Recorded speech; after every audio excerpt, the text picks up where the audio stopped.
Hello everyone, I hope সবাই অনেক ভালো আছো। সো তোমরা যারা সেকেন্ড টাইম প্রিপারেশন নিচ্ছ এবং তোমাদের টার্গেট হচ্ছে BOP F triple S faculty, এই ভিডিওতে আমি তোমাদের সাথে BOP F triple S faculty সম্পর্কে কমপ্লিট একটা গাইডলাইন দেওয়ার চেষ্টা করব। এবং এখানে আমি এক্সপ্লেন করবো যে বিওপি এফ ট্রিপল এস ফ্যাকাল্টিতে তুমি কীভাবে এখন থেকে বেস্ট একটা প্রিপারেশন নিয়ে টপ টপ যে ডিপার্টমেন্টগুলো রয়েছে, যেমন তোমার লতে বা আইআরএ বা জার্নালিজমে, এই টপ ডিপার্টমেন্টগুলোতে নিজেরা পজিশন করে নিতে পারো এই খুঁটিনাটি প্রত্যেকটা বিষয়। তো সবাই শুরু থেকে শেষ পর্যন্ত পুরো ভিডিওটা দেখার চেষ্টা করবে। ফার্স্টেই খেয়াল করো যে এফ ট্রিপল এস ফ্যাকাল্টিতে কোন কোন ডিপার্টমেন্ট রয়েছে। সো এখানে দেখো তোমার চারটা department, which is department of law, department of international relationship, department of mass communication and journalism, and then department of peace conflict and human rights studies. So এই যে চারটা ডিপার্টমেন্ট দেখো, প্রত্যেকটাই কিন্তু অনেক বেশি ডিমান্ডিং। লাইক তোমাদের অনেকেই টার্গেট হচ্ছে ল নিয়ে পড়ার, ফিউচারে ল প্র্যাকটিস করার, এবং অনেকেরই টার্গেট হচ্ছে আবার ইন্টারন্যাশনাল রিলেশনশিপ এই সাবজেক্টটাতে পড়ার।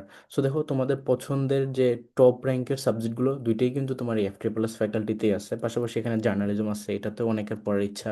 পাশাপাশি এখানে তোমার দেখো আরেকটা subject, that is peace conflict and human rights studies. So এখন আসো যে তোমরা কোন কোন গ্রুপ থেকে এফ ট্রিপল এস ফ্যাকাল্টিতে পরীক্ষা দিতে পারতেছো। সেখান থেকে তোমরা সায়েন্সের হও বা তোমরা আর্টসের হও বা কমার্সের হও, যে কোনো গ্রুপ থেকে এখানে ভর্তি হয়ে দিতে পারবে। এবং টোটাল সিটগুলো হচ্ছে কম্বাইন্ড, অর্থাৎ তুমি তোমার মেরিট অনুযায়ী চান্সটা পাবা। তুমি সায়েন্স থেকে, আর্টস থেকে বা কমার্স থেকে, যে গ্রুপ থেকে হো না কেন, তোমার যে মেরিট থাকবে, তুমি যদি ফার্স্ট হও তাহলে তুমি ফার্স্ট সাবজেক্টটা পাবা, তুমি সেকেন্ড হলে সেকেন্ড, এভাবে করে তোমাদের মেরিট অনুযায়ী সাবজেক্ট দেওয়া হবে, আলাদা করে গ্রুপ ভিত্তিক ডিস্ট্রিবিউশন করা নেই। এখন আসো যে টোটাল সিট তাহলে কতগুলো আছে। সো এফ ট্রিপল এস ফ্যাকাল্টিতে দেখো টোটাল সিট হচ্ছে 300টা।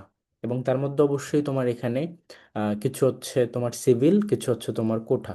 এখন সিভিল বলতে কি, যে যারা হচ্ছে জেনারেল স্টুডেন্ট, যাদের কোনো কোঠা নেই।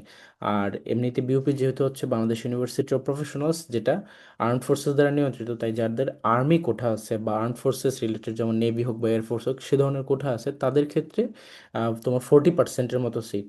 তারপরে দেখো কিন্তু মেজরিটি সংখ্যক সিট হচ্ছে সিভিল স্টুডেন্টদের জন্য, যারা জেনারেল স্টুডেন্ট তাদের জন্যই। তার মানে এখানেও কিন্তু তোমার বিশাল বড় একটা সুযোগ আছে। আর আমি আমার জায়গা থেকে যদি বলি, আমি 2020-21 সেশনে পরীক্ষা দিই।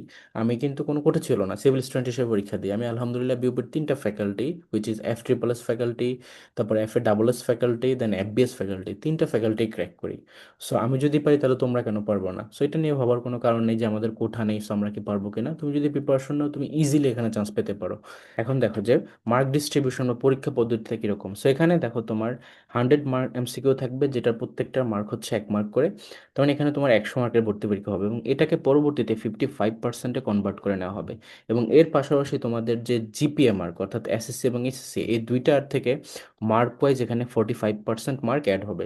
এবং টোটালি তোমার এই যে 55% এবং 45%, এটার সাম করে তোমাদেরকে আলটিমেটলি মেরিটটা দেওয়া হবে। এখন এটা কি বোঝায় অ্যাকচুয়ালি? এটা বোঝায় যে তোমার যে পরীক্ষাটা তুমি দিচ্ছ, সেখানে তোমার হিউজ একটা মার্ক ক্যারি করতেছে তোমাদের জিপিএ। আদার্স ইউনিভার্সিটিতে দেখা যায় যে তোমার জিপিএ মার্ক থাকে 20% বা তার থেকেও কম, 15% এরকমও থাকে। কিন্তু তোমার বিউপিতে এখানে 45%, অর্থাৎ বলতে গেলে প্রায় অর্ধেকের মতোই মার্ক ক্যারি করতেছে তোমার জিপিএ। তুমি চান্স পাবো কি পাবো না, এটার কারণে তোমার বড় একটা প্রভাব পড়বে কিসের, এই যে জিপিএ মার্কটার প্রভাব এটার মধ্যে পড়বে। দ্যাটস তোমাদেরকে বলবো যে তোমাদের যাদের জিপিএ ফুল আছে, দুইটাতেই 5, তাদেরকে কনগ্রেটস, তোমরা ইজিলি এখানে অনেক ভালো করতে পারবা।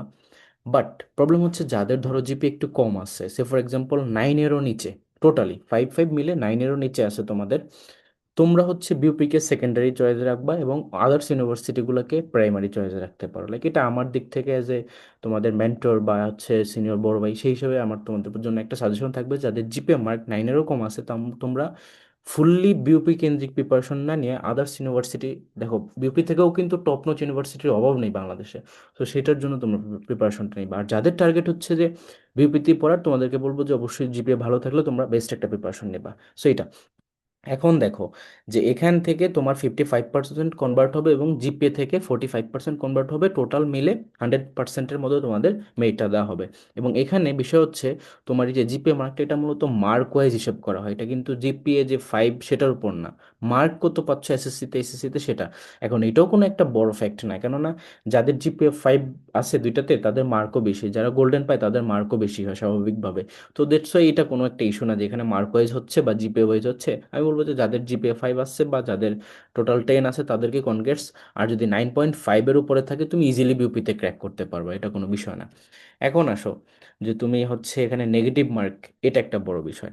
যে বিউপিতে কিন্তু তোমার নেগেটিভ মার্ক হচ্ছে 0.50 করে, এবং which is a very much bigger amount. অর্থাৎ তোমার এখানে আদার্স ইউনিভার্সিটিতে দেখা যায় যে 0.20 বা 0.25 এরকম থাকে, বাট বিউপিতে হচ্ছে 0.50। তার মানে একটা হিউজ একটা মার্ক এখান থেকে কাটা হবে নেগেটিভ মার্কিংয়ের জন্য। যদি দুইটা এমসিকিউ ভুল হয়, সেখান থেকে তোমার সঠিক উত্তরের যে মার্ক, সেখান থেকে 1 মার্ক কাটা হবে। তার মানে অনেক স্টুডেন্ট আছে যে ভালো প্রিপারেশন, ভালো পরীক্ষাও দিল, বাট নেগেটিভ মার্ক বেশি হওয়ার কারণে সে কিন্তু চান্স মিস করতে পারে। এই জন্য এখানে তোমাদেরকে একটু বেশি কেয়ারফুল থাকতে হবে যে তোমার এখানে নেগেটিভ মার্কটা অনেক বেশি, দ্যাটস তুমি একটু কেয়ারফুল এখানে মার্ক করবা।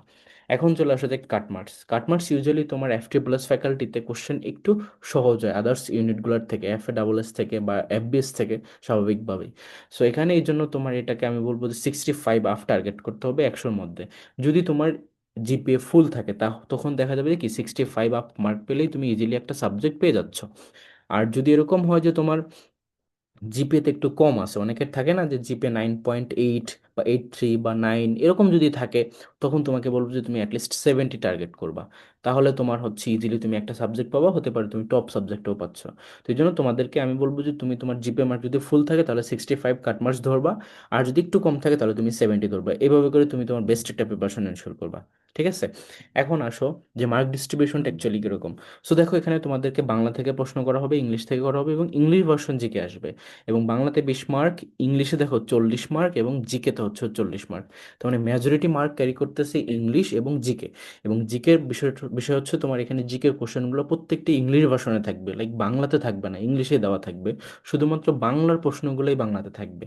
সো এটা যদিও তোমাদের জন্য খুব একটা টাফ না, কারণ যারা বিউপির জন্য প্রিপারেশন নেয়, আই গেস তোমরা সবাই এটা সম্পর্কে অ্যাওয়ার যে এখানে ইংলিশ ভার্সন জিকে আসে। তো এটার জন্য তোমরা সেভাবে প্রিপারেশন নেবা। বাট হ্যাঁ, এখানে ধরো অনেক সময় যেটা হয় যে মার্ক ডিস্ট্রিবিউশনের মধ্যে বলা নেই যে ম্যাথ বা আইকিউর কথা, বাট স্টিল এখানে কিন্তু তোমাদেরকে ম্যাথস বা আইকিউ অ্যাড করে প্রায় 4 থেকে 5টার মতো এমসিকিউ থাকে। তো এই জন্য এই জায়গাটাতে তোমরা যেটা করণীয় সেটা হচ্ছে যে এই যে ইংলিশ ভার্সন জিকে আছে না, এই জায়গাটার ধরো 40 মার্ক, এখানে 4টা যদি আসে তাহলে এখানে 36 হবে, এখানে যদি 5টা আসে তাহলে 35 হয়ে যাবে। তো তখন এই যে সাফল্যটা হয় মূলত ইংলিশ ভার্সন জিকের সাথে, অর্থাৎ এই যে ম্যাথ আইকিউর কোশ্চেনগুলো জিকে পার্টের মধ্যে চলে আসে অনেক সময়। সেই জন্য তোমরা বেসিক ম্যাথমেটিকের যে টপিকগুলো আছে সেগুলো একটু প্রিপারেশনে রাখবা, বেসিক আইকিউর যে টপিকগুলো আছে সেগুলো তোমরা প্রিপারেশনে রাখবা। আর আমাদের ব্যাচে আমরা এটা এনশিওর করি যেন প্রত্যেকটা খুঁটিনাটি বিষয়ে তোমরা প্রিপারেশন ভালোভাবে এনশিওর করতে পারো। কারণ তোমরা যারা সেকেন্ড টাইম প্রিপারেশন নিচ্ছ, তোমাদেরকে এটা মাথায় রাখতে হবে যে কোনো ধরনের স্টোনকে তোমরা আনটার্ন রাখতে পারবে না। তোমাদেরকে নিজেদের হার্ট অ্যান্ড সোল ট্রাই করতে হবে, প্রত্যেকটা বিষয়, প্রতিটা বিষয় যেখানে যেটা পড়া লাগে, প্রতিটা জিনিস তোমাদেরকে পড়া উচিত। লাইক তোমার হাতে টাইম আছে, তুমি অ্যানালাইসিস করার টাইম পাচ্ছ, তুমি পড়ার টাইম পাচ্ছ, তুমি ফিউচারে আবার রিভিশন দেওয়ার টাইমটাও পাচ্ছ, তাহলে তুমি কেন গ্যাপ রাখবা? তুমি ওই জন্যই এটাকে বেস্ট একটা প্রিপারেশন এনশিওর করতে হয়, এবং আমাদের ব্যাচে আমরা সেটা এনশিওর করি। সো আসো যে কীভাবে তাহলে একটা বেস্ট প্রিপারেশন এনশিওর করা যায়। সো এটা মাথায় রাখতে হবে যে বিউপিতে কিন্তু ইদানিং কোশ্চেন অনেক বেশি স্ট্যান্ডার্ড হচ্ছে। লাইক প্রিভিয়াস ইয়ারগুলোতে যদি দেখো, তুমি 3-4 বছর আগের ট্রেন্ড, তখন দেখতা বিউপি এফ ট্রিপল এস ফ্যাকাল্টিতে বা এফবিএস ফ্যাকাল্টি বা এফ এ ডাবল এস ফ্যাকাল্টিতে কোশ্চেনগুলো অনেক ইজি আসতেছে, লাইক আদার্স ইউনিভার্সিটি থেকে অনেক বেশি ইজি কোশ্চেন ছিল। বাট যেটা অনেস্টলি স্পিকিং কোর ট্রুথ তোমাদেরকে বলতেছি, সেটা হচ্ছে ইদানিং, লাইক বিগত বছর, তার আগের বছর, তো এই যে লাস্ট 2 or 3 ইয়ার্স ধরে বিউপির কোশ্চেন প্যাটার্নের মধ্যে কিন্তু আমূল পরিবর্তন আসছে। অর্থাৎ এখানে খুবই স্ট্যান্ডার্ড কোশ্চেন করা হচ্ছে। তার মানে প্রিপারেশনটাও তোমাদেরকে অনেক ভালোভাবে এনশিওর করতে হবে। তোমাকে যেই সাবজেক্ট থেকে কোশ্চেন করা হোক না কেন, একটু ডিপলি পড়তে হবে। সো দেখো, প্রথমে যদি বলি বাংলার কথা, বাংলার মধ্যে তোমাদেরকে ফার্স্ট পেপার খুব ভালোভাবে পড়তে হবে। ফার্স্ট পেপারের মধ্যে যে গদ্য পদ্য সহপাঠ আছে, একদম খুঁটিনাটি ডিটেলসও পড়তে হবে, কবি পরিচিতিও পড়তে হবে, শব্দার্থ, আদার্স A to Z অনেক ভালোভাবে পড়ে ফেলবা। আর এই ক্ষেত্রে আমি তোমাদেরকে পরামর্শ দিব যে তোমরা ফার্স্ট পেপারটাকে এখন থেকেই প্রতিনিয়তই একটু একটু করে পড়ে কমপ্লিট করে ফেলবা, লাইক এমনভাবে কমপ্লিট করবা যেন এটাকে সেকেন্ড আর কখনো টাচ করা না লাগে। যেমন অনেক স্টুডেন্ট আছে এই যে বাংলা ফার্স্ট পেপার বা ইংলিশ ফার্স্ট পেপার, এগুলো তারা এইচএসসিতে এতটা ভালোভাবে কভার করে ফেলে যে যখন অ্যাডমিশন পিরিয়ডটা আসে তখন এরা এগুলোকে টাচই করে না, তারা আদার্স যে টপিকগুলো সেগুলো ভালোভাবে আয়ত্ত করে। সো এটাই কিন্তু তাদেরকে কম্পারেটিভ অ্যাডভান্টেজটা দেয়। তুমি দেখবা অনেক স্টুডেন্ট এরকমও আছে যারা এই যে, যদি বলি বাংলার দুইটা টপিক বানান এবং উচ্চারণ, এগুলো কিন্তু তোমার ইসেও আসে, তোমার এসএসসিতেও থাকে, তারপরে পারিভাষিক শব্দ এসএসসিতেও থাকে। এমনভাবে তখনই পড়ে ফেলে, লাইক তারা অ্যাডমিশন টাইমে এসে এগুলো টাচই করে না, লাইক এগুলো তো আমার এমনিতেই পড়া আছে, আমি এ থেকে জেড পর্যন্ত সবই পারি, বা ক থেকে স্বর থেকে তোমার হচ্ছে চন্দ্রবিন্দু পর্যন্ত সবগুলোই পারি। তো ওই জন্য তোমাদেরকে আমি বলবো যে তোমরা এখন থেকে এটাকে ভালোভাবে প্রিপেয়ার করবা, লাইক তুমি সেকেন্ড টাইমার, তোমার হাতে সময় আছে, তুমি এখন থেকে ফার্স্ট পেপারটা ভালোভাবে পড়ে ফেলবা। তারপর আসলে যে গ্রামার, গ্রামারের মধ্যে বাংলার অলমোস্ট সবগুলো টপিকই পড়া লাগে, তুমি এখানে ব্যাকরণ ইতিহাস পড়া লাগে, ভাষার উদ্ভব ইতিহাস সেগুলোও পড়া লাগে। তারপর যেগুলো কোর টপিক, যেমন ধরো সমাস, কারক বিভক্তি, সন্ধি, উপসর্গ, অনুসর্গ, দেন হচ্ছে ক্রিয়ার কাল, পদ প্রকরণ, বা হচ্ছে দ্বিরুক্ত শব্দ, আদার্স যা যা খুঁটিনাটি টপিক আছে সেগুলোও পড়া লাগে। একটু ব্যতিক্রমী টপিক যেগুলো, যেমন ধরো ছন্দ নির্ণয় করা বা আবিধানিক শব্দক্রম, এগুলো থেকেও কিন্তু প্রচুর কোশ্চেন আসে। সো এই জন্য তোমরা গ্রামার টপিক কোনোটাই স্কিপ করার সুযোগ নেই, সবই পড়তে হবে। ভোকাবের মধ্যে স্পেশালি তোমাদের বাগধারাটা খুবই ইম্পর্ট্যান্ট, এক কথায় প্রকাশটা ইম্পর্ট্যান্ট, এবং তোমরা পারিভাষিক শব্দ পড়তে হবে। দেন হচ্ছে তোমাদেরকে ওই যে শব্দ সম্ভার, কোনটা কোন দেশি শব্দ, এটাও কিন্তু মুখস্থ পাঠের মধ্যেই পড়ে। এছাড়া বানান উচ্চারণটাও কিন্তু মুখস্থ পাঠের মধ্যে পড়ে, ওগুলো ভালোভাবে পড়তে হবে। আর হ্যাঁ, অনেক সময় দেখা যায় যে তোমার সমার্থক শব্দ বিপরীত শব্দ থেকে আসে, আবার অনেক সময় আসে না, সো এটাকে আমি খুব একটা ইম্পর্টেন্স দিব না। বাট তুমি হচ্ছে যেগুলো একটু ব্যতিক্রমী, সমর্থ শব্দের মধ্যে যেগুলো ব্যতিক্রমী বা বিপরীত শব্দের মধ্যে যেগুলো ব্যতিক্রমী, সেগুলো একটু দেখে পড়ে ফেলবা, বা এই ক্ষেত্রে প্রিভিয়াস ইয়ারের কোশ্চেনটা পড়ে নিলেই মোর দ্যান এনাফ। এবং লিটারেচার, লিটারেচার কিন্তু FT+ ইউনিটের জন্য খুবই খুবই ইম্পর্ট্যান্ট, কেননা এখানে ইংলিশের লিটারেচারও আসে, বাংলা লিটারেচারও আসে। সো এখানে তোমাকে চর্যাপদ ভালোভাবে পড়তে হবে, মধ্যযুগ পড়তে হবে, আধুনিক যুগের মধ্যে ইম্পর্ট্যান্ট প্রতিষ্ঠানগুলো সম্পর্কে পড়তে হবে, বিখ্যাত বিখ্যাত সাহিত্যিক এবং তাদের সাহিত্যকর্মগুলো খুব ভালোভাবে পড়তে হবে। এই জায়গা থেকেই তোমার প্রায় 3 থেকে 4টা MCQ হুবহুব থাকে। সো আমাদের ব্যাচে কিন্তু আমরা এই প্রত্যেকটা ডাইমেনশন ওয়াইজ, প্রত্যেকটা সেগমেন্ট ওয়াইজ, ফার্স্ট পেপারের উপর আলাদা করে ক্লাস হবে, grammar, vocab, literature including everything, সব কিছু আমরা কমপ্লিট করে দিব। একই সাথে ম্যাটেরিয়ালসগুলোও তোমাদেরকে দেওয়া হবে, ঠিক আছে? দেন চলে আসে ইংলিশের মধ্যে। ইংলিশের মধ্যে ফার্স্ট পেপার থেকে FT+ ইউনিটে খুব একটা কোশ্চেন আসে না, বাট হ্যাঁ, ধরে রাখো যে 2-1টা MCQ আসতে পারে। এই জন্য তোমরা যেটা করবা, ইম্পর্টেন্ট যে লেসনগুলো আছে, ইম্পর্টেন্ট যে পোয়েমসগুলো আছে, সেগুলোর একটু বেসিক স্টাডি করে ফেলবা। লাইক ধরো সে ফর এক্সাম্পল বলতে পারো যে ভাই আমরা পোয়েমস কী পড়বো। সো পোয়েমসের মধ্যে কয়েকটা জিনিস পড়তে হয়, যেমন পোয়েমসটার রাইটারটাকে, এবং সেই রাইটারের একটু পরিচিতি, যে সে কোন দেশের ছিলেন, তাই না? কেউ আমেরিকান হয়, কেউ ইংল্যান্ডের হয়, কেউ আইরিশ হয়, কেউ অ্যাংলো আমেরিকান হয়, তো এই জায়গাটা একটু পড়বা যে সে কোন দেশের ছিলেন। একই সাথে পয়েমসের ভিতরের লাইনের মধ্যে তোমাদেরকে যেটা পড়তে হবে, যে ফার্স্ট লাইনটা কি, কারণ অনেক সময় লাইন দিয়ে বলবো যে এটা কোন পয়েমসের লাইন, তো তোমাকে তো পয়েম এবং লাইনটা মনে রাখতে হবে, এই জন্য ফার্স্ট লাইনটা মনে রাখবা। আর হচ্ছে তোমরা এই যে প্রত্যেকটা লাইনের মধ্যে বিভিন্ন ধরনের লিটারেরি ডিভাইস ইউজ হয়, যেমন ধরো সিমিলি ইউজ করা হয়, মেটাফোর ইউজ করা হয়, পার্সোনিফাই করা হয়। তো এই জন্য তোমরা যেটা করবা, যে বেসিক লিটারেচারের যে ফিগার অফ স্পিচ টপিকটা আছে, যেটা আমাদের ব্যাচে আমরা এতটাই ইফেক্টিভলি শেখাই যে তোমাকে এখানে যেভাবেই কোশ্চেন দিক না কেন, এটা প্র্যাকটিক্যালি, লাইক আমরা ম্যাথ করি না যে একবার শিখে ফেললে তোমাকে যেটাই আমি প্র্যাকটিস করতে দিই তুমি সেটাই সলভ করতে পারবা। এইটাও অনেকটা সেরকমই টপিক, তুমি যদি একবার কনসেপ্ট ক্লিয়ার করে ফেলো, তোমাকে যেখান থেকে যেই লাইনই দেখ না কেন, তুমি বুঝবা যে এই কবিতার মধ্যে এই প্রত্যেকটা লাইনে এই ধরনের অপারেশন করা হয়েছে, তোমার এখানে লিটারি ডিভাইস কোনটা ইউজ করা হয়েছে, কারণ এটা এরকমই। সো ওই জিনিসটা একটু মাথায় রাখবা, তাহলেই হবে। এখন চলে আসো তোমার grammar part. So grammar part কিন্তু FT+ জন্য খুব ইম্পর্ট্যান্ট, এখানে গ্রামার থেকে কিন্তু অলমোস্ট সব টপিকই পড়বা। Parts of speech, clause and phrase, তারপর gerund participle, infinitive, right form, verbs, conditional, subject verb agreement, narration, voice change, tag question, তারপরে তোমার হচ্ছে pin point error, sentence correction, dangling modifier, inversion, বা আদার্স যে যে টপিকগুলো আছে অলমোস্ট সবই কিন্তু পড়া লাগে, এই জন্য গ্রামার কনসেপ্ট কোনোটাই বাদ দিবা না। ভোকাবুলারির মধ্যে তোমাদেরকে যদি বলি, idioms and phrase, one word substitution, synonym antonym থেকেও প্রচুর কোশ্চেন থাকে। তারপরে হচ্ছে তোমার একই সাথে স্পেলিং থেকে কোশ্চেন থাকে, নাম্বার জেন্ডার দুইটা টপিক আছে সেখান থেকেও কোশ্চেন থাকে, ফরেন ফ্রেজ থেকে কোশ্চেন থাকে। এই জন্য এই টপিকগুলো ভালোভাবে আয়ত্ত করবা। লিটারেচারের মধ্যে যেটা ইম্পর্ট্যান্ট, যেখানে তোমাদেরকে ইম্পর্ট্যান্ট যে সকল সাহিত্যিকগণ আছে তাদের নিকনেমটা কী ছিল, এরপরে পিরিয়ড ওয়াইজ ডিউরেশনটা কীরকম, রেনেসান্স পিরিয়ডের ডিউরেশন কখন, ভিক্টোরিয়ান পিরিয়ডের তোমার রেনেসান্স ডিউরেশনটা কখন, ভিক্টোরিয়ান পাশাপাশি এলিজাবেথান পিরিয়ডের ডিউরেশনটা কখন, এই জিনিসগুলো একটু জানতে হবে। এর পাশাপাশি তোমরা হচ্ছে ইম্পর্টেন্ট যে সকল সাহিত্যিকগণ আছেন, স্পেশালি তোমার ধরো উইলিয়াম শেক্সপিয়ার, তারপর উইলিয়াম ওর্ডসওয়ার্থ, পিবি শেলি, এসটি কলেরিজ, তারপরে যদি বলি চার্লস ডিকেন্স, দেন আদার্স যারা যারা আছে প্রমিনেন্ট, এভাবে তাদের সম্পর্কে ডিটেলস পড়তে হবে, তাদের যে সাহিত্যকর্মগুলো সেগুলো একটু নিমোনিক্স দিয়ে পড়তে হবে। সো আমি তোমাদেরকে ব্যাচে প্রত্যেকটা জিনিস এভাবে সেগমেন্ট ওয়াইজ আলাদা আলাদা করে লেকচারে ফার্স্ট পেপারের লেকচার, গ্রামারের লেকচার, ভোকাবের ক্লাস, তারপর লিটারেচারের ক্লাস, এভাবে ধরে ধরে তোমাদেরকে কমপ্লিট করাই দিব। সো ইচ অ্যান্ড এভরিথিং আমাদের ব্যাচে কভার করা হবে। এরপর চলে আসো যে তোমার যে ইংলিশ ভার্সন জিকে, এটা নিয়ে তোমাদের অনেকেরই ভয় লাগতে পারে যে ইংলিশ ভার্সন জিকে আসতেছে, পারবো কি পারবো না। তো এটা তোমাদেরকে বলে রাখি, ইংলিশ ভার্সন জিকে আসে, বাট এটা তোমাদের জন্য আরও অনেক প্রিভিলেজ। কেন প্রিভিলেজ? কারণ ইংলিশ ভার্সন জিকে হওয়াতে কোশ্চেন খুবই সুপারফিশিয়াল হয়, ইম্পর্টেন্ট ইনফরমেশনটা থেকে কোশ্চেনটা আসে, এবং এই জন্যই খুব সহজে এগুলো পারা যায়। সো আমাদের ব্যাচে আমরা তোমাদেরকে ম্যাটেরিয়ালস প্রোভাইড করব, একই সাথে ইম্পর্টেন্ট যে সকল জিকে কনসেপ্টগুলো আছে প্রত্যেকটা কনসেপ্টের ক্লাস কিন্তু আমরা ইংলিশ ভার্সনে নিব। আলাদা করে বইটাও ইংলিশ ভার্সনে থাকবে, ক্লাসের কন্টেন্টও ইংলিশ ভার্সনে দেওয়া হবে। এবং ইংলিশ ভার্সন বুঝতে যাদের প্রবলেম হয় তাদেরকে বাংলা ভার্সনও কিন্তু ক্লাস আমরা কমপ্লিট করাবো, কারণ কিছু কিছু ইউনিট আছে বা আদার্স ইউনিভার্সিটিগুলোতে কিন্তু বাংলা ভার্সনে আসে। তাই তোমাদেরকে Bangla version, English version GK, subjective GK সব কিছু আমরা এখানে কভার করবো। এখন বলবো যে ভাই সাবজেক্টিভ জিকে কেন? দেখবা, তুমি যেহেতু এখানে পরীক্ষা দিচ্ছ, এখানে কি কি ডিপার্টমেন্ট আছে, এখানে ল আছে, এখানে তোমার হচ্ছে আইআর আছে, এখানে জার্নালিজম আছে, এবং peace conflict, human rights studies আছে। দ্যাটস ওয়াই যেটা হয় যে তোমার যে ল রিলেটেড টপিকগুলো থেকে এখানে জিকে কোশ্চেন দেওয়া হয়। আবার আইআর রিলেটেড যে ইম্পর্টেন্ট অর্গানাইজেশনগুলো আছে সেখান থেকে তোমার কোশ্চেন দেওয়া হয়, চুক্তিগুলো থেকে কোশ্চেন দেওয়া হয়, রেভলিউশন থেকে কোশ্চেন দেওয়া হয়।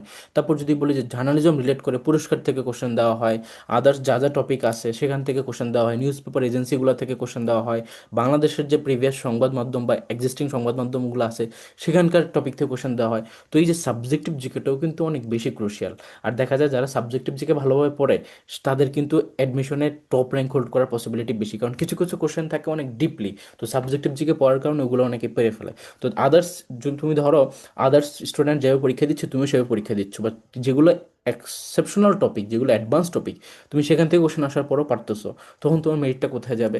সো এটা হচ্ছে বিষয়। তো আমাদের ব্যাচে তোমাদেরকে Bangla version, English version, subjective GK, others charge আছে সব কিছু সেভাবেই কমপ্লিট করানো হবে, ইনক্লুডিং তোমার ম্যাথ অ্যান্ড আইকিউ। কেন ম্যাথ অ্যান্ড আইকিউ? দেখো, এখানে 4-5টা এমসিকিউ কিন্তু ম্যাথ আইকিউ থেকে থাকে। এখন ম্যাথসের মধ্যে কোন কোন টপিক পড়তে হয়? তোমাদের এখানে নাম্বার পড়তে হবে, পার্সেন্টেজ, তারপর ধরো রেশিও, প্রফিট লস, ইন্টারেস্ট, এখান থেকে এই টপিকগুলো রিলেটেড কোশ্চেন আসে। এছাড়াও সেট ফাংশনের কিছু টপিক আছে। তারপর ধরো যদি বলি আইকিউ রিলেটেড, যেমন সিরিজ থেকে কোশ্চেন আসে, ম্যাথমেটিক্যাল অ্যানালজি থেকে কোশ্চেন আসে। সো ওই জায়গাগুলো করে আমরা খুব সুন্দরভাবে তোমাদেরকে কমপ্লিট করে দেবো, লাইক হুবহু তুমি এখান থেকে কমন পাচ্ছ। এবং প্রিভিয়াস ইয়ারের কোশ্চেন অবশ্যই অ্যানালিসিস করবা, কারণ অ্যাজ এ স্টুডেন্ট তোমাদের যদি বুঝতে হয় যে তুমি ধরো পড়তেছো, এখন তুমি যদি ট্র্যাকের বাইরে গিয়ে পড়ো সেটা তো লাভ নেই, তোমাকে to the point on the track পড়তে হবে। দ্যাটস এ কিন্তু প্রিভিয়াস ইয়ার কোশ্চেন অ্যানালিসিস করা খুবই জরুরি। এখন বলতে পারো যে ভাই প্রিভিয়াস ইয়ারের কোশ্চেন কি খুব কঠিন কিছু হবে? মোটেও না। কারণ বিউপিতে কিন্তু প্রিভিয়াস ইয়ারের কোশ্চেন অ্যাভেলেবলই হচ্ছে তোমার প্রায় 7 থেকে 8 বছর, like it's a new university. So এটা কমপ্লিট করতে তোমাদের আর কতটুকু সময় বা লাগবে? এই জন্য প্রিভিয়াস ইয়ার কোশ্চেন খুব ভালোভাবে অ্যানালিসিস করবা। এখন আসলে তোমাদের সবারই জানার বিষয় যে ভাই বুক লিস্ট কোনগুলো ফলো করবো। সো বাংলার জন্য আমি তোমাদেরকে সাজেস্ট করবো যে অভিযাত্রী, এবং মুখস্থ পাঠের জন্য এটিএম, এটা ফলো করতে পারো। ইংলিশের জন্য তোমরা ফলো করবে হচ্ছে মাস্টার বইটা, এটা ওয়ান অফ দ্য বেস্ট বই। এবং ইংলিশের মধ্যে দেখো লিটারেচার থেকে যেহেতু কোশ্চেন আসে, লিটারেচার থেকে পড়া লাগে আলাদা, তোমার আলাদা একটা বই। তারপরে তোমার যেহেতু ভোকাব থেকে কোশ্চেন হয় তাই সেটার জন্য আলাদা একটা বই পড়া লাগে। যেমন ধরো ইংলিশ যেটা বলি যে কম্পিটিটিভ এক্সামস ভোকাবুলারি, সেটার জন্য দুইটা বই অ্যাভেলেবল। তোমার এখানে ইউসুফ আলীরটাও অ্যাভেলেবল, আবার ইমিনেন্টেরটাও অ্যাভেলেবল, তুমি যেটা ফলো করো সেটাই ভালো। পাশাপাশি তোমার জেনারেল ম্যাথ এবং আইকিউ থেকে দু একটা কোশ্চেন থাকে, 4-5টা এমসিকিউ থাকে। দ্যাটস তুমি সেটার জন্য আমি বলবো যে আদার স্পেসিফিক বই কিনতে হবে না, কিন্তু আমাদের ব্যাচের যে ম্যাটেরিয়ালস সেখান থেকে তুমি হুবহু কমন পেয়ে যাচ্ছ। তো এটার জন্য বই আর অ্যাকচুয়ালি লাগে না। বাট হ্যাঁ, জিকের জন্য তোমরা দুইটা বই কিনবা, একটা বাংলা ভার্সন বই কিনবা, লাইক সেটা হতে পারে জুবের জিকে বা মেহির জিকে বা হচ্ছে খন্দকার জিকে। আমি সাজেস্ট করি মেহির জিকে কেনাতে। এর পাশাপাশি তুমি ইংলিশ ভার্সন যে কোনো একটা মানে ছোট বই নিতে পারো, জাস্ট টু আন্ডারস্ট্যান্ড যে এখানে ইংলিশ ভার্সনে কোশ্চেনগুলো কীভাবে আসে। সো এই হচ্ছে তোমাদের জন্য বুক সাজেশন, এবং কোশ্চেন ব্যাংক যে কোনোটা নিলেই হয়। সো এই হচ্ছে বুক লিস্ট। এবং আমাদের ব্যাচে মূলত শুধু যে এই কয়েকটা বই কভার করানো হবে তা না, আমাদের ব্যাচে জিকের জন্যই দেখা যাবে যে তোমার 7-8টার উপর বই আমরা কভার করতেছি, ম্যাথের জন্য কয়েকটা বই, ইংলিশের জন্য কয়েকটা বই, বাংলার জন্য কয়েকটা বই কমপ্লিট করানো হয়। সো কেন করি? কারণ দেখা যায় যে তোমার একটা বইয়ের উপর ডিপেন্ডেন্ট হওয়া যায় না। তো ব্যাচে আমি তোমাদেরকে সেগুলো সব কিছুই প্রোভাইড করবো নিজেই, কোথা থেকে কি পড়া লাগে। আমাদের প্রত্যেকটা স্লাইডের কন্টেন্টের মধ্যেই দেখবা যে অনেকগুলো বইয়ের মিক্সার এখানে। তো এই জিনিসগুলো আমরা এখানে এনশিওর করবো। বাট হ্যাঁ, তোমার টেবিলে কিছু বই রাখা জরুরি, যেটা তুমি টাচ করবা, দেখবা, পড়বা, দাগাবা। সেইটার জন্য আমি তোমাদেরকে যে বইগুলো সাজেস্ট করছি সেগুলো তুমি কালেক্ট করবা। ঠিক আছে? এখন আসো যে আমাদের এলিট ব্যাচ সম্পর্কে তোমাদেরকে আমি একটু ডিটেলসটা দিব। সো এই ব্যাচে তোমাদেরকে একই সাথে বাংলা, ইংলিশ, জিকে দুইটা ভার্সনেই, বাংলা ভার্সন, ইংলিশ ভার্সন দুই ভার্সনেই, পাশাপাশি ম্যাথ এবং analytical part Bangla version, English version দুইটাই, এবং আইকিউ, প্রতিটা সাবজেক্টের জন্য প্রিপেয়ার করানো হবে। লাইক একই সাথে তোমরা Jahangirnagar university, Bangladesh university of professionals বা BUP, Chattogram university, Khulna university, Rajshahi university, প্রত্যেকটা ইউনিভার্সিটির প্রিপারেশন কমপ্লিট হবে। যে ওর মধ্যে B unit, C unit, E unit এবং আইভিএ, বিউপিতে F A double S, F triple S এবং এফবিএস, চট্টগ্রামের তোমার B unit, C unit, D unit, Khulna ইউনিভার্সিটির সি ইউনিট এবং ডি ইউনিট, রাজশাহী ইউনিভার্সিটির এ ইউনিট এবং বি ইউনিট, এই প্রত্যেকটা ইউনিট চেঞ্জ যে সকল ইউনিটগুলো আছে বা বিভাগ পরিবর্তন ইউনিট যেগুলো আছে বা আর্টস ফ্যাকাল্টি যেগুলো আছে, প্রত্যেকটা ইউনিটের প্রিপারেশন কিন্তু এখানে কমপ্লিট হয়ে যাবে। এবং তোমাদের দেখো ফিও যথেষ্ট লিমিটেড, মাত্র 3,999 টাকা। এবং তোমরা যদি মান্থলি পে করতে চাও সেটারও সুযোগ আছে, 1,499 করে তুমি পে করতে পারতেছো।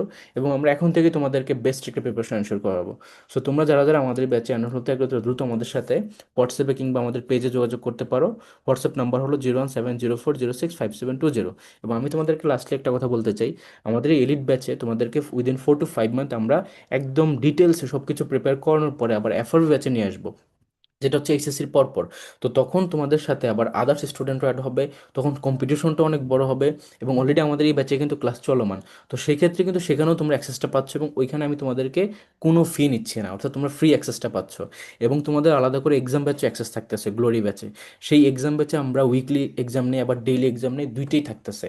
দ্যাটস ওয়াই তোমাদের প্রিপারেশনের জন্য যা যা লাগে, class materials, exam batch, each and everything সব কিছু এটার মধ্যে ইনক্লুড। এবং এটা কিন্তু জাস্ট 2-3 মাসের কোর্স না, এটা পুরো অ্যাডমিশন পর্যন্ত তোমাদেরকে আমি পড়াচ্ছি। এলিট ব্যাচের কন্টেন্ট একবার কমপ্লিট করানোর পরে এফআরবিতে আবার ফাইনালি অ্যাডভান্স লেভেলের রিভিশনটাও কমপ্লিট করানো হবে, এবং টিল অ্যাডমিশন টেস্ট। সো তোমরা যারা এই ব্যাচে এনরোল হতে আগ্রহী তারা দ্রুত আমাদের সাথে যোগাযোগ করো।